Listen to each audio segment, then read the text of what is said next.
ಕೂತಲ್ಲೇ ಕೂತು ಗುರಿಯನು ಅರಸಿ ಫಲವೇನು. ನೀವೀಗ ಈ ಎಪಿಸೋಡನ್ನು ನಿಲ್ಲಿಸಬೇಕು ಅಂತ ಅಂದ್ಕೊಂಡಿದ್ದೀರಿ? ನಾನು ನಿಲ್ಲಿಸ್ತೇನೆ, ನಾನು ಬರುವುದಿಲ್ಲ. ನೀವು ಬೇರೆಯವರಿಂದ ಯಾರು ಮಾಡಿ, ತುಂಬ ಗಜಲ್ಗಾರರು ಇರ್ತಾರೆ, ತುಂಬ ಗಜಲ್ಗಾರರು. ಎಷ್ಟು ಗಜಲ್ಗಾರ ಇದ್ದರೂ ಕೂಡ ಅವರೆಲ್ಲ ಬಡ್ಡೂರಾಗೋದಿಲ್ಲ ಅಲ್ಲ? ಅದು ಬಡ್ಡೂರಲ್ಲ. ಒತ್ತಾಯದಿಂದ ಯಾಕೆ ತಿನ್ನಿಸಬೇಕು ಅಲ್ವಾ? ಅಂದರೆ ಇದು ಈ ಗಜಲ್ ಲೋಕ, ಈಗ ಸಾಹಿತ್ಯ ಲೋಕ ಈಗ ಕನ್ನಡ ಶಾಲೆಯಾಗಿ ಆಗಿದೆ. ಈ ಗಜಲ್ನಿಂದ, ನನ್ನ ಸಾಹಿತ್ಯದಿಂದ ಜಗತ್ತಿಗೆ ಒಳಿತಾಗಬೇಕು, ಜನರಿಗೆ ಒಳಿತಾಗಬೇಕು, ಸಮಾಜಕ್ಕೆ ಒಳಿತಾಗಬೇಕು, ದ್ವೇಷಗಳು ಹೋಗಿ ಪ್ರೇಮ ತುಂಬಬೇಕು. ಗೂಡಲಿ ಗಜಲ್ ಎಲ್ಲಿದೆ ಪ್ರೇಮ. ಗಜಲ್ ದೊರೆ ಮೊಹಮ್ಮದ್ ಬಡ್ಡೂರ್ ಸರ್ ಅವರ ಜೊತೆಗಿನ ಗಜಲ್ ಕಹಾನಿ ಕಾರ್ಯಕ್ರಮವನ್ನು ನೀವು ವೀಕ್ಷಿಸ್ತಾ ಬಂದಿದ್ದೀರಿ. 16 ಎಪಿಸೋಡ್ಗಳನ್ನು ನೀವು ವೀಕ್ಷಿಸಿದ್ದೀರಿ. ಇದು 17ನೇ ಎಪಿಸೋಡು. ಆದರೆ ಇದು 17ನೇ ಎಪಿಸೋಡು ಮಾತ್ರ ಅಲ್ಲ, ಇದು ಕೊನೆಯ ಎಪಿಸೋಡು ಅಂತ ನಮ್ಮ ಜೊತೆ ಬಡ್ಡೂರ್ ಸರ್ ಹೇಳಿದರು. ಈ ಕಾರ್ಯಕ್ರಮವನ್ನು ಇನ್ನಷ್ಟು ಮುಂದುವರಿಸಬೇಕು, ಇನ್ನಷ್ಟು ಗಜಲ್ ಕಹಾನಿಯನ್ನು ನಿಮ್ಮ ಜೊತೆ ಹಂಚಿಕೊಳ್ಬೇಕು. ಆ ಮುಖಾಂತರ ಗಜಲ್ನ ವಿವಿಧ ಮುಖಗಳನ್ನು, ವಿವಿಧ ಭಾಗಗಳನ್ನು ನಿಮಗೆ ತಿಳಿಸಬೇಕು ಅನ್ನೋ ಉದ್ದೇಶ ನಮಗೂ ಇತ್ತು. ಆದರೆ ಸಡನ್ನಾಗಿ ಬಡ್ಡೂರ್ ಸರ್ ಅವರು ಇದು ಕೊನೆಯ ಎಪಿಸೋಡು, ಇದಕ್ಕೊಂದು ಅಂತಿಮ ಗೆರೆಯನ್ನು ಎಳಿಲೇಬೇಕು ಅಂತ ಹೇಳಿದರು. ಅದಕ್ಕಿರುವ ಕಾರಣಗಳನ್ನು ಅವರ ಜೊತೆಗೆ ಕೇಳಿ ತಿಳ್ಕೊಳ್ಳೋಣ. ಬಡ್ಡೂರ್ ಸರ್, ಕಾರ್ಯಕ್ರಮಕ್ಕೆ ಸ್ವಾಗತ. 17ನೇ ಎಪಿಸೋಡು ಮಾತ್ರ ಅಲ್ಲ, ಕೊನೆಯ ಎಪಿಸೋಡು ಅಂತ ನೀವು ಈ ಬಾರಿ ನಮ್ಮ ಜೊತೆ ಹೇಳಿದ್ರಿ. ಏನಕ್ಕೆ ಕೊನೆಯ ಎಪಿಸೋಡು, ಯಾಕೆ ಗಜಲ್ ಕಹಾನಿ ನಿಮಗೆ ಇದಕ್ಕೊಂದು ಅಂತಿಮ ಗೆರೆ ಎಳಿಬೇಕು, ಕೊನೆ ಹಾಡಬೇಕು ಅಂತ ಅನಿಸ್ತು ಅಂತ? ಒಂದು ಗಜಲ್ ಮುಖಾಂತರನೇ ಓಕೆ, ನಾನು ಉತ್ತರವನ್ನು ನಿಮಗೆ ಕೊಡ್ತಾ ಇದ್ದೀನಿ. ಗುರಿಯೇ ಮುಟ್ಟದ ದಾರಿಯನು, ಗುರಿಯ ಮುಟ್ಟದ ದಾರಿಯನು ಸವೆಸಿ ಫಲವೇನು. ಗುರಿಯೇ ಮುಟ್ಟದ ದಾರಿಯನು ಸವೆಸಿ ಫಲವೇನು. ಕೂತಲ್ಲೇ ಕೂತು ಗುರಿಯನು, ಕೂತಲ್ಲೇ ಕೂತು ಗುರಿಯನು ಅರಸಿ ಫಲವೇನು, ಅರಸಿ ಫಲವೇನು. ಜಡಗಟ್ಟಿದ ದೇಹದಲ್ಲಿ ಲವಲವಿಕೆ ಎಲ್ಲಿದೆ, ಜಡಗಟ್ಟಿದ ದೇಹದಲ್ಲಿ ಲವಲವಿಕೆ ಎಲ್ಲಿದೆ. ದುಡಿಯಲಾರದೆ ಮೃಷ್ಟಾನ್ನ, ದುಡಿಯಲಾರದೆ ಮೃಷ್ಟಾನ್ನ ಬಯಸಿ ಫಲವೇನು, ಬಯಸಿ ಫಲವೇನು. ಗುರಿಯೇ ಮುಟ್ಟದ ದಾರಿಯನು ಸವೆಸಿ ಫಲವೇನು. ದುಸ್ತು ಚೆನ್ನಾಗಿರಲೇಬೇಕು ಸೌಂದರ್ಯವ ಕಾಪಾಡಲು, ದುಸ್ತು ಚೆನ್ನಾಗಿರಲೇಬೇಕು ಸೌಂದರ್ಯವ ಕಾಪಾಡಲು. ಮಾನ ಮುಚ್ಚಲಾರದರಿವೆ, ಮಾನ ಮುಚ್ಚಲಾರದರಿವೆ ಧರಿಸಿ ಫಲವೇನು, ಧರಿಸಿ ಫಲವೇನು. ತೆರೆದ ಪುಸ್ತಕವಾಗಿರಬೇಕು ಬದುಕು ನಮ್ಮದು, ತೆರೆದ ಪುಸ್ತಕವಾಗಿರಬೇಕು ಬದುಕು ನಮ್ಮದು. ದ್ವೇಷ ಹೃದಯದಲ್ಲಿದ್ದು ಬಾಯಲಿ, ದ್ವೇಷ ಹೃದಯದಲ್ಲಿದ್ದು ಬಾಯಲಿ ಹರಸಿ ಫಲವೇನು, ಹರಸಿ ಫಲವೇನು. ಗುರಿಯ ಮುಟ್ಟದ ದಾರಿಯನ್ನು ಸವೆಸಿ ಫಲವೇನು. ಭಾವ ಬಂಧುಗಳೊಂದಿಗೆ ಚಂದದಿರಬೇಕು, ಭಾವ ಬಂಧುಗಳೊಂದಿಗೆ ಚಂದದಿರಬೇಕು. ಸತ್ತ ಮೇಲೆ ಕಣ್ಣೀರದಾರೆ, ಸತ್ತ ಮೇಲೆ ಕಣ್ಣೀರದಾರೆ, ಸತ್ತ ಮೇಲೆ ಕಣ್ಣೀರದಾರೆ ಸುರಿಸಿ ಫಲವೇನು, ಸುರಿಸಿ ಫಲವೇನು, ಸುರಿಸಿ ಫಲವೇನು, ಸುರಿಸಿ ಫಲವೇನು.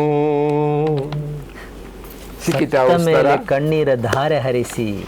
ಸಿಕ್ಕಿತಾ ಉತ್ತರ? ಅಲ್ಲ, ನೀವೇ ಬಿಡಿಸಿ ಹೇಳಿದ್ರೆ ಒಳ್ಳೆಯದು. ಯಾವುದೇ ಒಂದು ನಾವು ವಿಚಾರ ಮಾಡುವುದಾದರೂ ಅದಕ್ಕೆ ಒಂದು ನಮ್ಮ ಒಂದು ಗುರಿ ಇರ್ತದೆ ಅಲ್ವಾ? ಗುರಿ ಎಂದರೆ ನಾನು ಹೋಗುವ ದಾರಿ, ನೀವು ಹೋಗುವ ದಾರಿ. ನಾವು ಎಲ್ಲರೂ ಹೋಗುವ ದಾರಿ ಹೀಗೆ ಇರ್ತದೆ. ನಾವು ಎಲ್ಲರೂ ಹೋಗುವ ದಾರಿಯಲ್ಲಿ ಒಟ್ಟಿಗೆ ಹೋಗುತ್ತಿದ್ದಂಥ ಒಂದು ಪಯಣ ಗೊತ್ತಲ್ಲ, ಅಲ್ಲಿ ನಾವು ಮುಟ್ಟಬೇಕಾದ್ರೆ ಎಲ್ಲ ಸಹಕಾರ ಇರಬೇಕು ಅಲ್ವಾ ಅಲ್ವಾ? ಹೌದು. ಕೆಲವರೆಲ್ಲ ತಮ್ಮನ್ನು ತಾವೇ ದೊಡ್ಡವರು ಅಂತ ತಿಳ್ಕೊಂಡಿದ್ದಾರೆ. ತಿಳ್ಕೊಳ್ಳಿ, ಅದು ನಮಗೇನು ತೊಂದರೆ ಇಲ್ಲ. ಅದರಿಂದ ಎಲ್ಲರೂ ದೊಡ್ಡವರೇ, ಯಾರು ಸಣ್ಣವರಲ್ಲ ಈ ಕಾಲದಲ್ಲಿ, ಎಲ್ಲ ತಿಳಿದವರೇ. ಆದರೆ ಅಹಂಕಾರ ಎಂಬುದು ಹೆಚ್ಚಾದಾಗ ಈ ಸಾಹಿತ್ಯಕ್ಕೆ ಬಹಳ ಕಡಿತ ಆಗ್ತದೆ, ತೊಂದರೆ ಆಗ್ತದೆ, ಹೊಡೆತ ಬೀಳ್ತದೆ. ಹಾಗೆ ಇದು ಒಳಿತಿನಡೆಗೆ ಸಾಹಿತ್ಯ ಕೊಂಡೋಗ್ತದೆ. ಒಳಿತು ಅಹಂಕಾರದೆಡೆಗೆ ಅಲ್ಲ, ವಿನಯದೆಡೆಗೆ. ವಿದ್ಯೆ ವಿನಯವನ್ನು ಕಲಿಸಬೇಕು ಅಲ್ವಾ? ಆ ವಿನಯವೇ ವಿದ್ಯೆಯ ಲಕ್ಷಣ. ಇದು ಯಾವುದೂ ಇಲ್ಲ, ಸ್ಪಂದನಗಳಿಲ್ಲ. ಇಲ್ಲಿ ನಾವು ಬರ್ತೇವೆ, ಕೂರ್ತೇವೆ, ಕೆಲಸ ಮಾಡ್ತೇವೆ. ಇದರಲ್ಲಿ ನನಗೂ ಲಾಭ ಇಲ್ಲ, ನಿಮಗೂ ಲಾಭ ಇಲ್ಲ, ಏನಿಲ್ಲ. ಇದರಿಂದ 10 ಮಂದಿ ಗಜಲನ್ನು ಕಲಿಬೇಕು. ಆ ವಿಚಾರದೆಲ್ಲ ಮಾಡುವಾಗ ಇದರಲ್ಲಿ ಸಿಗುವ ಸ್ಪಂದನ ಅಂದರೆ ಹೇಗೆ ನೀವು ಹೇಳ್ತಾ ಇರೋದು? ಆ ಸ್ಪಂದನಗಳು ಒಂದು 10-15 ಮಂದಿ ಸ್ಪಂದಿಸುವವರು ಅವರೇ ಒಂದು ಇದರಲ್ಲಿ ಇರ್ತಾರೆ. ಅವರು ಬಿಟ್ಟರೆ ಇಷ್ಟು ಗಜಲ್ಕಾರರು ಯಾರಿಗೂ ಉಂಟಾ? ಇಲ್ಲ. ಲೈಕ್ ಒಂದು ಚಾನೆಲ್ ಅಲ್ಲಿ ವ್ಯೂಸ್ ಆಗ್ತಾ ಇಲ್ಲ, ಲೈಕ್ ಬೀಳ್ತಾ ಇಲ್ಲ, ಕಮೆಂಟ್ ಬರ್ತಾ ಇಲ್ಲ, ಅದು ಹೇಳ್ತಾ ಇರೋದು. ಅದೆಲ್ಲ ಅದು ಬರಬೇಕು. ಅದು ಕೂಡ ಮ್ಯಾಟರ್. ಅದು ಮ್ಯಾಟ್ರಿ. ಯಾಕೆಂದರೆ ಇದು ಒಂದು ನ್ಯೂಸ್ ಹೇಳಿ ನೀವು ಬಂದ್ ಮಾಡೋದಲ್ಲ. ದಿನ ನ್ಯೂಸ್ ವೀಕ್ಷಣೆ ಮಾಡುವ ಅದು ಬೇರೆ, ಎಪಿಸೋಡು ವೀಕ್ಷಣೆ ಮಾಡುವುದು ಅದು ಬೇರೆ. ಅಲ್ಲಿ ಬರಬೇಕು, ಅಲ್ಲಿ ಅವರ ಪ್ರಶ್ನೆಗಳು ಬರಬೇಕು. ಅದು ಕೂಡ ಭಾಳ ಇದರಲ್ಲಿ ಬರಬೇಕು. ನಿಮಗೆ ಆಸಕ್ತಿ ಇಲ್ಲ ಅಂತಾದರೆ ಮತ್ತೆ ಯಾಕೆ ನಾವು ಇದನ್ನು ಮುಂದುವರಿಸಬೇಕು ಅನ್ನುವ ಭಾವನೆ ನಿಮ್ಮದು? ಹೌದು, ಅದಷ್ಟೇ, ಎಲ್ಲರಿಗೂ ಅಷ್ಟೇ. ಯಾಕೆ ನನಗೆ ಇದನ್ನು ಮಾಡಲೇಬೇಕಂತೇಳಿ ಏನು, ನಾನು ಬೇಕಾದಷ್ಟು ಗಜಲ್ ಕಲಿಸುವವರಿಗೆ, ಕಾವ್ಯ ಕಲಿಸುವವರಿಗೆ, ಕಾವ್ಯ ಕಮ್ಮಟ ಎಲ್ಲ ಮಾಡಿ ಆಗಿದೆ. ಈಗ ಅದೊಂದು ಕೊನೆಯ ಹಂತದಲ್ಲಿದೆ. ನೀವು ಬೇಕಾದಷ್ಟು ಕವಿಗೋಷ್ಠಿಯ ಅಧ್ಯಕ್ಷತೆಯನ್ನು ವಹಿಸಿದ್ದೀರಿ, ಕಮ್ಮಟ ಮಾಡಿದ್ದೀರಿ, ಕಲಿಸಿಕೊಟ್ಟಿದ್ದೀರಿ, ಎಲ್ಲವೂ ಕಲಿಸಿಕೊಟ್ಟಿದ್ದೀರಿ. 65 ವರ್ಷದಿಂದ. 65 ವರ್ಷದಿಂದ ಕಲಿಸಿಕೊಡ್ತಾ ಇದ್ದೀರಿ. ಮತ್ತೆ ಈಗ 78 ಎಷ್ಟಾಯ್ತು? ಎಷ್ಟನೇ ವರ್ಷಕ್ಕೆ? 13 ವರ್ಷದಿಂದ. ಸದಾ 13-14ನೇ ವರ್ಷದಿಂದ ಅಲ್ಲಿ ಬಂದಿದ್ದೇವೆ. ಮೊದಲ ನಾಟಕ ಬರೆಯುವಾಗ ಅದೇ 9th ಸ್ಟ್ಯಾಂಡರ್ಡ್ನಲ್ಲಿದ್ದೆ ಅಲ್ವಾ? ಅಲ್ಲಿಂದ ಈ ಪ್ರಯಾಣ. ಅಂದರೆ ಈಗಿನ ಜನ್ರೇಷನ್ಗೆ ಗಜಲಲ್ಲಿ ಆಸಕ್ತಿ ಇಲ್ಲ ಅಂತ ಹೇಳ್ತಾ ಇದ್ದೀರಾ? ಏನು? ಎಲ್ಲದರಲ್ಲಿ ಆಸಕ್ತಿ ಇದೆ. ಯಾಕೆ? ನಾನು ಹೆಸರು ಗಳಿಸಬೇಕು ಎಂಬ ಇದು. ಈ ಗಜಲ್ನಿಂದ, ನನ್ನ ಸಾಹಿತ್ಯದಿಂದ ಜಗತ್ತಿಗೆ ಒಳಿತಾಗಬೇಕು, ಜನರಿಗೆ ಒಳಿತಾಗಬೇಕು, ಸಮಾಜಕ್ಕೆ ಒಳಿತಾಗಬೇಕು, ದ್ವೇಷಗಳು ಹೋಗಿ ಪ್ರೇಮ ತುಂಬಬೇಕು. ಗಜಲ್ಗೆ ಪ್ರೇಮ ಗೀತೆ ಅಂತ ಹೇಳ್ತಾರೆ. ಯಾಕೆ ಹೇಳ್ತಾರೆ? ಪ್ರೇಮಿಯನ್ನು ಹೊಗಳುವ ಗೀತೆ ಅಲ್ಲ ಅದು. ಪ್ರೇಮಿಯನ್ನು ಹೊಗಳುವ ಒಂದು ರೀತಿ ಬೇರೆ ಇತ್ತು ಮೊದಲು. ಒಂದು ಕಾಲದಲ್ಲಿತ್ತು, ಪ್ರೇಮಿಯ ಮನೆಯವರನ್ನು, ಪ್ರೇಮಿಯ ಪರಿಸರವನ್ನು, ಪ್ರೇಮಿಯ ಊರನ್ನು, ಆ ಊರ ಜನರನ್ನು ಪ್ರೇಮಿಸಿ ಅವಳ ಪ್ರೇಮವನ್ನು ಪಡ್ಕೊಳ್ಳೋದು ಅಂತ ಒಂದು ಕಾಲಘಟ್ಟಿತ್ತು. ಮೊದಲ ಗಜಲ್ ಆ ರೀತಿಯಲ್ಲಿತ್ತು. ಆಮೇಲೆ ಅದು ಪ್ರೇಮ ಗೀತೆ ಅಂತ ಹೇಳಿತ್ತು. ಯಾವುದು? ಸಾಮಾಜಿಕವಾದ ಒಂದು ಪ್ರೇಮ. ಅಲ್ಲಿಂದ ಸ್ಟಾರ್ಟ್ ಆದ ಪ್ರೇಮ ವ್ಯಾಪಕವಾಗಿ ಹೋಗುವಂಥದ್ದು. ಅದು ಬಿಟ್ಟು ಬರೀ ಹೆಣ್ಣು ಗಂಡು ಇದೇ ಆಯಿತು. ಒಂದು ವಸ್ತುಗೆ ಸೀಮಿತ ಅಲ್ಲ ಸಾಹಿತ್ಯ. ಜಗತ್ತಿನ ಎಲ್ಲ ಸ್ತರಕ್ಕೂ, ನಮ್ಮ ದಿನನಿತ್ಯದ ಜೀವನ, ನಮ್ಮ ಇದು ನಮ್ಮ ಸಂಬಂಧಿಗಳ, ನಮ್ಮ ಮನೆಯವರ ಸಂಪರ್ಕ, ನಮ್ಮ ನೆರೆಯವರ ಸಂಪರ್ಕ, ನಮ್ಮ ಊರಿನವರ ಸಂಪರ್ಕ, ನಮ್ಮ ರಾಜ್ಯದವರ, ದೇಶದವರ ಹಾಗೂ ಹೊರದೇಶದ, ಈ ವ್ಯಾಪಕವಾದದ್ದು. ಉದಾತ್ತ ನಾಂಹಿ ಲೋಕೋಯ ಅಖಿಲೋಹಿ ಕುಟುಂಬ. ಜನರು ಕಮೆಂಟ್ ಮಾಡದಿದ್ರೆ ಅವರು ನೋಡಿಲ್ಲ ಅಂತ ಆಗ್ತದ? ಜನರು ಕಮೆಂಟ್ ಮಾಡಿಲ್ಲಪ್ಪ, ಅವ್ರು ನೋಡಿದ್ದಾರೆ, ಅದನ್ನು ಆನಂದಿಸಿದ್ದಾರೆ, ಸ್ವಲ್ಪ ಹೋಗಿದ್ದಾರೆ, ಹಾಗೆ ಹೇಳ್ಬೋದಲ್ಲ? ಅವ್ರು ನೋಡುವುದಲ್ಲ, ಸ್ಪಂದಿಸಬೇಕು. ಯಾಕೆಂದರೆ ನಮಗೂ ಒಂದು ಸ್ಪಂದನೆ ನಾವು ಅವರಿಗೆ ಕೊಡ್ತೇವೆ. ಯಾಕೆ? ನಮಗೆ ಹಿಂದೆ ಸಿಕ್ಕಬೇಕು ನೀವು ಮಾಡುವ ಕೆಲಸ. ಅಲ್ಲಾದರೆ ಬೇಡ, ಬಂದು ಮಾಡಿ ಅಂತೇಳಿ ಹೇಳಿ, ಅದು ಅವರಿಗೆ ಆ ಹಕ್ಕು ಇದೆ. ಅದೇ ಆ ಸ್ಪಂದನ ಇದ್ದಾಗ, ಇಲ್ಲ ಬಂದು ಮಾಡಿ ಅಂತೇಳಿ ಹೇಳುವಾಗ ಅವರಿಗೆ ಹಕ್ಕಿದೆ. ವಿಷಯ ಅವನವನ ಇದರಲ್ಲಿ ಹೇಳೋದು. ಮಾತ್ರ ಅದರಲ್ಲಿ ಅಲ್ಲ, ಇದರಲ್ಲಿ ಇದನ್ನು ನೋಡಿದವರು, ವೀಕ್ಷಿಸಿದವರು ನಿಮಗೆ ಕಾಲ್ ಮಾಡಿಲ್ವಾ? ನಿಮಗೆ ನಮಗೆ ತುಂಬ ಕಾಲ್ ಮಾಡಿದವರಿದ್ದಾರೆ, ಸಂವಾದ ಮಾಡಿದವರಿದ್ದಾರೆ. ಅದು ಒಂದು ಇದು ಯಾವುದು ಒಂದು ವರ್ಗ, ಅದು ಅವರು ಇದ್ದೇ ಇದ್ದಾರೆ. ಅವರಿಗೆ ಈ ಎಪಿಸೋಡ್ ಅಗತ್ಯ ಇಲ್ಲ. ಅವರು ಕಾಲ್ ಮಾಡಿ ಸಾಹಿತ್ಯದ ಬಗ್ಗೆ ನನ್ನ ಹತ್ರ ಕೇಳ್ತಾ ಇರ್ತಾರೆ. ಅಂಥವ್ರಿಗೆ ಎಪಿಸೋಡ್ ಬೇಕಾ? ಇದನ್ನು ಕಾಯಬೇಕಾ? ಅವರಿಗೆ ದಿನ ಮಾತನಾಡ್ಬೋದು ಅಲ್ವಾ?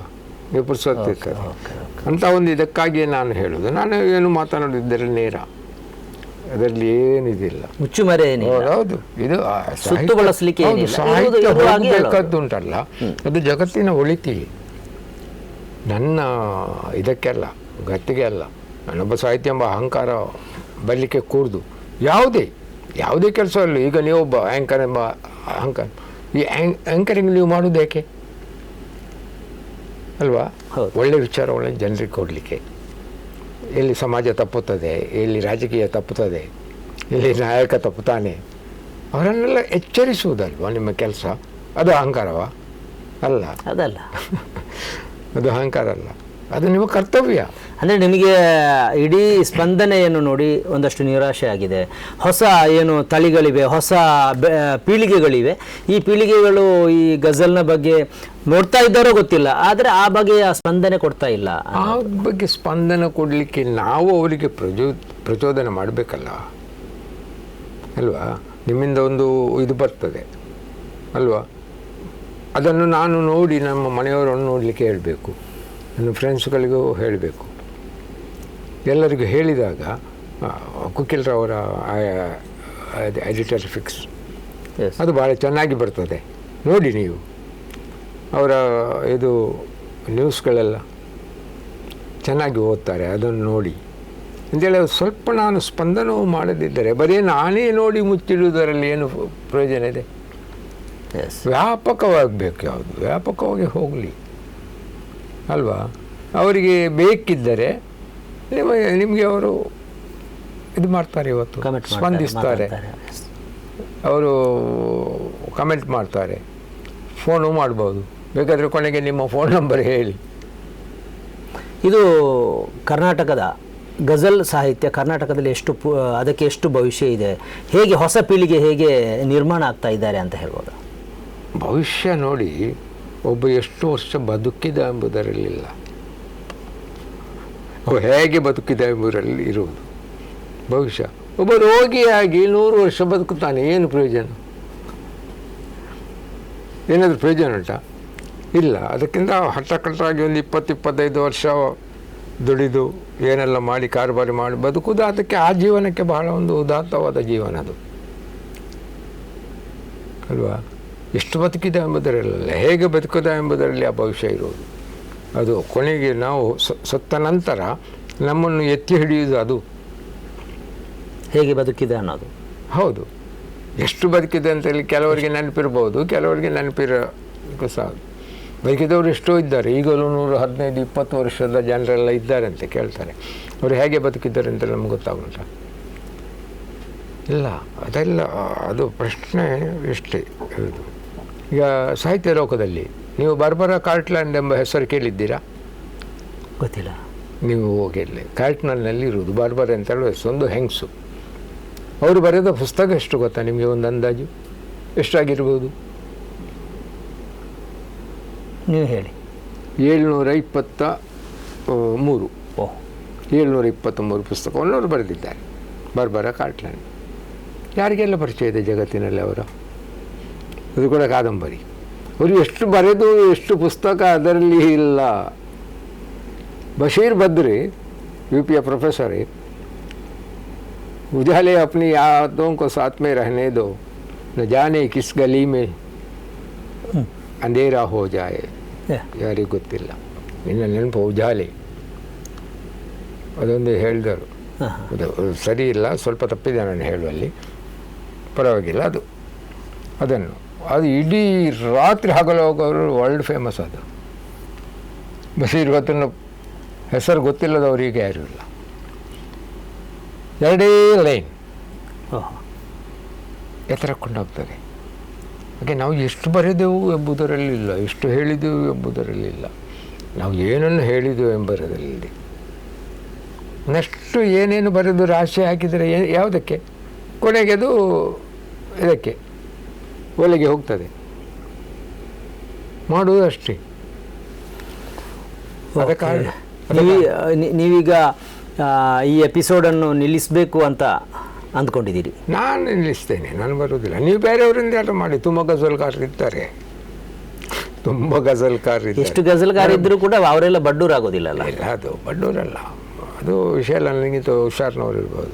ನಿಮಗೆ ಹಾಗೆ ಅದನ್ನು ಮುಂದುವರಿಸಿದ್ದಾರೆ. ಸಾಧಾರಣ ಇಲ್ಲಿ ಹತ್ತಿರದಲ್ಲೇ ಸುರೇಶ್ ನೆಗಲೇಗುಳು ಇದ್ದಾರೆ, ಡಾಕ್ಟ್ರು. ಅವರನ್ನು ಕರೆಸಿಕೊಂಡು ಅವರು ಒಮ್ಮೊಮ್ಮೆ ಮಾತಾಡಿಸ್ಬೋದು ನಿಮಗೆ. ಗಜಾಲ್ನ ವಿಚಾರವನ್ನು ಅವರು ಚೆನ್ನಾಗಿ ಹೇಳ್ತಾರೆ. ಈಗ ಭಾಳ ಚೆನ್ನಾಗಿ ಬರೀತಾ ಇದ್ದಾರೆ ಕೂಡ. ಅದಕ್ಕಾಗಿ ಅದನ್ನು ಒಂದು ನಾವು ಯಾಕೆ ಫ್ರೆಶ್ ಮಾಡಿಕೊಂಡು ನಾವು ಯಾಕೆ ಹೋಗಬೇಕು, ಒತ್ತಾಯದಿಂದ ಯಾಕೆ ತಿನ್ನಿಸಬೇಕು ಅಲ್ವಾ? ಅಂದರೆ ಇದು ಈ ಗಜಲ್ ಲೋಕ, ಈಗ ಸಾಹಿತ್ಯ ಲೋಕ, ಈಗ ಕನ್ನಡ ಶಾಲೆಯಾಗಿ ಆಗಿದೆ. ಯಾರಿದ್ದಾರೆ? ಮಕ್ಕಳುಂಟು ಅಲ್ಲಿ. 4 ಟೀಚರ್ಸ್ ಕೂತ್ಕೊಂಡು ಅಲ್ಲಿ ಗಪ್ಪಸ್ ಹೊಡೆಯೋದು ಬಿಟ್ಟರೆ ಬೇನಿದೆ. ದಿನದ್ದು ಬಂದು ಅದು ಹೋಯ್ತು ಎಲ್ಲ ಇಂಗ್ಲೀಷ್ ಮೀಡಿಯಂಗೆ. ಗಜಲ್ ಲೋಕ ಕೂಡ ಹಾಗೆ ಆಗಿದೆ. ಗಜಲ್ ಬರೆಯುವವರು, ಅನುಭವಿಸುವವರು ಕಡಿಮೆ ಆಗಿದ್ದಾರೆ. ಕಾವ್ಯ ಲೋಕವೇ ಹಾಗೆ ಆಗಿದೆ. ಏನಕ್ಕೆ ಹಾಗೆ, ಯಾಕೆ ಹಾಗೆ ಆಯಿತು? ಅದೇ ಬದಲಾವಣೆ. ಎಂಥ ಬದಲಾವಣೆ ಇದು? ಯಾವುದು ಬದಲಾಗಬೇಕು ಅದು ಬದಲಾಗಿಲ್ಲ, ಯಾವುದು ಬದಲಾಗಬಾರದು ಅದು ಬದಲಾಗ್ತದೆ. ಗಜಲ್ನಿಂದ ಬದಲಾಗಬೇಕಿತ್ತು, ಆದರೆ ಗಜಲೇ ಇಲ್ಲದ ಸ್ಥಿತಿಗೆ ನಾನು ಹೇಳ್ದಲ್ಲ, ಯಾವುದು ಬದಲಾಗಬೇಕಿತ್ತು ಅದು ಬದಲಾಗಿಲ್ಲ, ಯಾವುದು ಬದಲಾಗಬಾರದಿತ್ತು ಅದು ಬದಲಾಗ್ತಾ ಇದೆ. ಇದು ನಿಮಗೆ ಗೊತ್ತಿರೋ ಕಸ್ತೂರಿ ಎಂಬ ಒಂದು ಪುಸ್ತಕ ಇತ್ತು, ಈಗಲೂ ಬರ್ತಾ ಉಂಟು, ಕಾಣಬೇಕು. ನಾವು ಅದು ಚಿಕ್ಕದಿರುವಾಗ ನಮ್ಮ ತಂದೆ ತಂದು ಕೊಡ್ತಿದ್ದೆಲ್ಲ, ಅದು ಓದ್ತದಲ್ಲಿ ಅದರಲ್ಲಿ ಒಂದಿದೆ, ಇದುವೇ ಜೀವನ ಇದು ಜೀವನ ಅಂತೇಳಿ. ಇದುವೇ ಜೀವನ ಇದು ಜೀವನ ಅಂತೇಳಿ ಒಂದು ಕಾಲಮ್ ಇತ್ತು ಅದರಲ್ಲಿ. ಇಂಥ ವಿಚಾರಗಳನ್ನೆಲ್ಲ ಭಾಳ ಚೆನ್ನಾಗಿ ಅವರದು ಕೊಡ್ತಿದ್ರು. ಕಸ್ತೂರಿ ಪುಸ್ತಕ ಭಾಳ ಒಂದು ಉತ್ತಮ ಪುಸ್ತಕ. ಅದು ಸಾಹಿತ್ಯದ ಬಗ್ಗೆ ಎಲ್ಲ ಇಡೀ ಜಗತ್ತಿನ ಆಗು ಹೋಗುಗಳನ್ನೆಲ್ಲ ತಿಳಿಸಿದ್ದ ಪುಸ್ತಕ. ಹಾಗೆ ಇದನ್ನೆಲ್ಲ ಜ್ಞಾನ ಸಂಪಾದನೆಗೆ, ಜ್ಞಾನ ಸಂಪಾದಿಸಿದವ ಯಾರೂ ಇಲ್ಲ. ಜ್ಞಾನ ಸಂಪಾದನೆಗೆ ಬೇಕಾದ ದಾರಿಗಳು ಬೇಕಾದಷ್ಟಿದೆ ಜ್ಞಾನಕ್ಕೆ. ಆದರೆ ಅದನ್ನು ಈಗ ನನ್ನಲ್ಲಿ ಜ್ಞಾನ ಅಲ್ಲ, ನನಗೆ ಇನ್ನೂ ಎಷ್ಟೋ ಸಂಪಾದಿಸಲಿಕ್ಕೆ ಇದೆ ಮಾರ್ರೆ. ಸಂಪಾದನೆ ಇದು ಮುಗಿಯುವುದಿಲ್ಲ ಅಲ್ವಾ? ಒಬ್ಬನಿಗೊಂದು 1000 ಕೋಟಿ ರೂಪಾಯಿ ಅಷ್ಟು ಸಂಪಾದಿಸಿ ಸಾಕಾಗ್ತದೆ, ಮತ್ತೊಬ್ಬನಿಗೆ 2,000 ಕೋಟಿ ಬೇಕಾಗ್ತದೆ. ಹಾಗೆ ಇರ್ತದೆ. ಇದು ಹಾಗಲ್ಲ. ಇದು ನಾವು ಎಲ್ಲಿ ರೀಚ್ ಆಗಬೇಕೋ ಅಲ್ಲಿ ರೀಚ್ ಆಗಲಿಕ್ಕೆ ಯಾರಿಗೂ ಸಾಧ್ಯ ಇಲ್ಲ. ಅದರಲ್ಲೇ ಒಂದು ಇದ್ದದರಲ್ಲಿ ಸ್ವಲ್ಪ ಯಾವುದು ಒಳ್ಳೆದಿದೆ. ಕಲಿಕೆ ಅನ್ನೋದು ಮುಗಿಯುವಂಥದ್ದಲ್ಲ ಅಲ್ವಾ? ಅಲ್ಲವೇ ಇಲ್ಲ. ಅದು ಬೇಕು ನಮಗೆ. ಅದು ಬಂದಾಗ ನಮಗೆ ಅದು ಸರಿ ಆಗ್ತದೆ. ನಿಮಗೆ ಹೊಸ ಪೀಳಿಗೆಗೆ ನೀವು ಹೇಳ್ತಾ ಇರೋದು, ನಾವು ಕಲ್ತಿದ್ದೇವೆ, ನಮಗೆ ಸಾಕು, ನಮಗೆಲ್ಲ ಗಜಲ್ ಗೊತ್ತಿದೆ, ನಮಗೆ ಕಾವ್ಯದ ಎಲ್ಲ ಪಟ್ಟುಗಳು ತಿಳಿದಿದೆ ಅಂತ ತಿಳ್ಕೊಳ್ಬೇಡಿ. ಮೊಬೈಲ್ ಕೊಡಬೇಡಿ ಮಕ್ಕಳ ಕೈಯಲ್ಲಿ. ಚಿಕ್ಕಂದಿನಿಂದಲೇ ಸ್ಟಾರ್ಟ್ ಮಾಡಿ. ಪುಸ್ತಕ ಕೊಡಿ, ಚಿತ್ರ ಮಾಡಲಿ, ಅದರ ಚಿತ್ರ ನೋಡಲಿಕ್ಕೆ ಬಿಡಬೇಡಿ.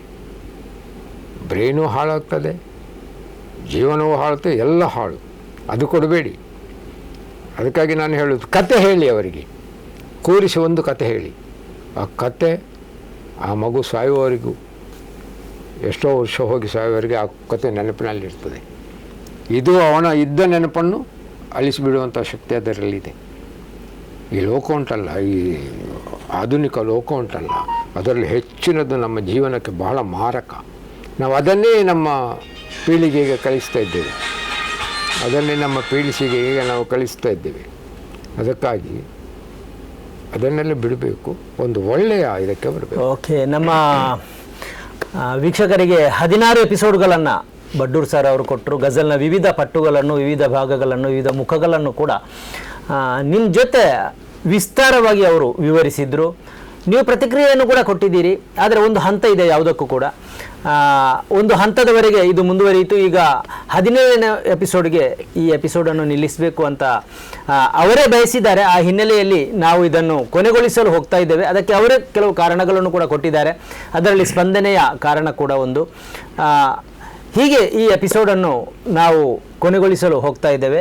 ಬಡ್ರು ಸರ್ ಅವರು ಇದನ್ನು ಕೊನೆಗೊಳಿಸುವುದು ಹೇಗೆ ಅಂತ ನೀವೇ ಹೇಳಬೇಕು. ಹೇಗೆ ಕೊನೆಗೊಳಿಸ್ತೀರಿ? 4 ಮಾತಾಯ್ತು ನಿಮ್ದು. ಎಸ್, ಒಂದು ಗಜಲ್. ಎಸ್, ಓಕೆ ಅಲ್ವಾ? 4 ಮಾತು, ಒಂದು ಗಜಲ್. ಒಂದು ಗಜಲ್. ನಿಮಗೆ ನೆನಪಿರಬಹುದು, ನಾನು ಸ್ಟಾರ್ಟ್ ಮಾಡಿದ್ದು ಏಳಲಾರದ ಆಗ ಗಜಲ್, ಎದ್ದು ಕೂರಿಸುವ ಗಜಲ್ ಒಂದು, ಅದರಲ್ಲಿ ನಾನು ಸ್ಟಾರ್ಟ್ ಮಾಡಿ ಅಲ್ವಾ? Yes. ಗಜಲ್ನಲ್ಲಿ ಅದನ್ನು ಸಮಾಪ್ತಿ ಮಾಡುವ ಅಂತ. ಓಕೆ. ಎಲ್ಲಿದೆ ಪ್ರೇಮ, ಎಲ್ಲಿದೆ ಪ್ರೇಮ, ಗೀತೆಯ ಹೇಗೆ, ಎಲ್ಲಿದೆ ಪ್ರೇಮ, ಗೀತೆಯ ಹೇಗೆ, ಹಾಡಲಿ ಗಜಲ್, ಹಾಡಲಿ ಗಜಲ್, ಎಲ್ಲಿದೆ ಪ್ರೇಮ, ಗೀತೆಯ ಹೇಗೆ, ಹಾಡಲಿ ಗಜಲ್, ರೋಷ ತುಂಬಿರುವಾಗ ಬರೆಯಲೆ, ರೋಷ ತುಂಬಿರುವಾಗ ಬರೆಯಲೆ, ಸೇಡಲಿ ಗಜಲ್, ಸೇಡಲಿ ಗಜಲ್, ಎಲ್ಲಿದೆ ಪ್ರೇಮ, ಅರ್ಥವನೇ ಅನರ್ಥ ಮಾಡುವ ಈ ಜಗದಲ್ಲಿ, ಅರ್ಥವನೇ ಅನರ್ಥ ಮಾಡುವ ಈ ಜಗದಲ್ಲಿ, ಅಸಮರ್ಥರನು ನಾನೇಕೆ, ಅಸಮರ್ಥರನು ನಾನೇಕೆ, ಕಾಡಲಿ ಗಜಲ್, ಅಸಮರ್ಥರನ್ನು ನಾನೇಕೆ, ಕಾಡಲಿ ಗಜಲ್, ಎಲ್ಲಿದೆ ಪ್ರೇಮ, ಪರಿಸರವ ಪ್ರೇಮಿಸುವ ಆ ಪಕ್ಷಿಗಳ ಕೇಳು, ಪರಿಸರವ ಪ್ರೇಮಿಸುವ ಆ ಪಕ್ಷಿಗಳ ಕೇಳು, ಗುನುಗುತ್ತಿದೆ ಮರಿಗಳೊಂದಿಗೆ, ಗುಡುಗುತ್ತಿದೆ ಮರಿಗಳೊಂದಿಗೆ, ಗೂಡಲಿ ಗಜಲ್, ಗೂಡಲಿ ಗಜಲ್, ಎಲ್ಲಿದೆ ಪ್ರೇಮ, ಹೊಡಿ ಬಡಿ ಕಡಿಯೆಂದು, ಹೊಡಿ ಬಡಿ ಕಡಿಯೆಂದು, ಕತ್ತಿ ಜಲಪಿಸುವಲ್ಲಿ, ಹೊಡಿ ಬಡಿ ಕಡಿಯೆಂದು, ಕತ್ತಿ ಜಲಪಿಸುವಲ್ಲಿ, ಕಿಚ್ಚಿಟ್ಟು ಬೂದಿ ಮಾಡುವವರಿಗೆ ಬೇಕೆ, ಕಿಚ್ಚಿಟ್ಟು ಬೂದಿ ಮಾಡುವವರಿಗೆ ಬೇಕೆ, ನಾಡಲಿ ಗಜಲ್, ಎಲ್ಲಿದೆ ಪ್ರೇಮ, ಪ್ರಕೃತಿಯ ಮಧುರ ನಾದಕ್ಕೆ, ಪ್ರಕೃತಿಯ ಮಧುರ ನಾದಕ್ಕೆ, ನವಿಲುಗಳ ನರ್ತನ, ಪ್ರಕೃತಿಯ ಮಧುರ ನಾದಕ್ಕೆ, ನವಿಲುಗಳ ನರ್ತನ, ಹೊರಟಿರುವೆ ಭಾವಾಲಾಪಿಸಲು, ಹೊರಟಿರುವೆ ಭಾವ ಆಲಾಪಿಸಲು, ಹೊರಟಿರುವೆ ಭಾವ ಆಲಾಪಿಸಲು, ಕಾಡಲಿ ಗಜಲ್, ಕಾಡಲಿ ಗಜಲ್, ಕಾಡಲಿ ಗಜಲ್, ಕಾಡಲಿ ಗಜಲ್. ಇಲ್ಲಿ ಒಂದು ಕಾಫಿಯ 2 ಕಾಡಲಿ ಬಂದಿದೆ. ಒಂದು ನಾನೇಕೆ ಅವರನ್ನು ಕಾಡಲಿ, ಎಸ್, ನಾನು ಅವ್ರಿಗೆ ಯಾಕೆ ತೊಂದರೆ ಕೊಡ್ಲಿ, ಅವ್ರಿಗೆ ಯಾಕೆ ಇದು ಮಾಡಲಿ ಅಂತ. ಇಲ್ಲಿ ಕಾಡಲಿ ಎಸ್ ಎಸ್ ಎಸ್ ಅರ್ಥ ಬೇರೆ. ಎಸ್, ಎರಡೇ ಶಬ್ದ, 2 ಒಂದೇ ಆದರೂ ಸಂದರ್ಭಾನುಸಾರ ಅದರ ಅರ್ಥ ಬೇರೆ ಆಗುತ್ತೆ. ಬೇರೆ ಹಾಗೆ ಅಲ್ಲಿ ಅದು ಕೊಡುವ ಅರ್ಥವೇ ಬೇರೆ, ಇಲ್ಲಿ ಕೊಡುವ ಅರ್ಥವೇ ಬೇರೆ. ಹಾಗೆ ಎಲ್ಲರೂ ನನಗೆ ಬಹಳ ಇಷ್ಟ ಆಯ್ತು. ಅದು ಏನು ಅಂತ ಹೇಳಿದರೆ, ಈ ಹಕ್ಕಿಗಳು ತನ್ನ ಗೂಡಲ್ಲಿ ಬಂದು ಏನು ಗುಣಗುಣಿಸ್ತಾ ಇದೆ, ಅದನ್ನು ಗಜಲ್ ಅಂತ ನೀವು ಹೇಳಿದ್ರಿ. ಅದರ ಇದಿದೆಯಲ್ಲ, ಅದೇನು ಅಂದರೆ ಗಜಲನ್ನು ಎಷ್ಟು ಚೆನ್ನಾಗಿ ಡಿಫ್ರೆಂಟ್ ಆಗಿ ಅರ್ಥೈಸ್ಬೋದು. ಒಂದು ಹಕ್ಕಿಗಳು ಅವುಗಳ ಮಾತುಗಳನ್ನು ಹೇಗೆ ಗಜಲ್ ಅಂತ ತಿಳ್ಕೊಂಡು ಅದನ್ನು ಅದರ ಮೇಲೆ ಹಾಡು ಕಟ್ಬೋದು ಅಂತ ಬಹಳ ಇಫೆಕ್ಟಿವ್ ಗಜಲ್ ಇದು. ಬಹುಶಃ ನಮ್ಮ ವೀಕ್ಷಕರು ಈ 17 ಎಪಿಸೋಡ್, ಇದು 17ನೇ ಎಪಿಸೋಡು. ಈ ಹಿಂದಿನ ಎಲ್ಲ ಎಪಿಸೋಡ್ಗಳನ್ನು ಮತ್ತೆ ಮತ್ತೆ ನೀವು ನೋಡಿದರೆ ನಿಮಗೆ ಹೊಸ ಹೊಸ ಪರಿಕಲ್ಪನೆ, ಹೊಸ ಹೊಸ ದಾರಿಗಳು ಕೂಡ ಸಿಗ್ಬೋದು ಗಜಲ್ ಕಟ್ಟುವುದಕ್ಕೆ, ಮತ್ತು ಅದನ್ನು ಆನಂದಿಸುವುದಕ್ಕೂ ಕೂಡ, ಭಿನ್ನವಾಗಿ ಆನಂದಿಸುವುದಕ್ಕೂ ಕೂಡ ಸಾಧ್ಯ ಆಗ್ಬೋದು ಅಂತ ನಾವು ಈ ಸಂದರ್ಭದಲ್ಲಿ ಹೇಳ್ತಾ ಈ ಎಪಿಸೋಡನ್ನು 17ನೇ ಎಪಿಸೋಡ್ನ ಮೂಲಕ ಈ ಗಜಲ್ ಕಹಾನಿ ಎಪಿಸೋಡನ್ನು ಮುಗಿಸ್ತಾ ಇದ್ದೇವೆ. Thank you.